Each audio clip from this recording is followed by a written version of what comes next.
mo maalis sa taong bayan na medyo mas excited sila sa lineup ni President Duterte kaysa sa lineup ng administrasyon kasi na-identify yung yung present administration sa mataas na presyo ng bilihin pati na sa mataas na halaga ng pamasahe sa LRT, sa MRT, sa bus, sa jeep at gasolina, mahal, kuryente, tubig.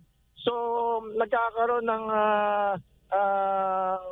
pag-asa ang taong bayan na pag itong mga kandidato ni President Duterte ang manalo ay baka sakaling magawa ng paraan at mapababa ang presyo ng kuryente, halimbawa tubig, gasolina, LPG, kerosene, pamasahe, pagkain, bigas, etc.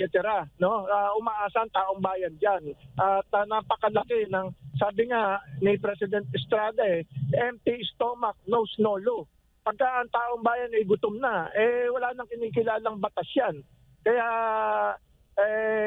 hindi tayo magugulat na ang mga kandidato ni President Duterte medyo mainit ang pagmamahal ng taong bayan sa mga yan sa kasalukuyan dahil nga sa nararanasan na matinding paghihirap ngayon ng taong bayan.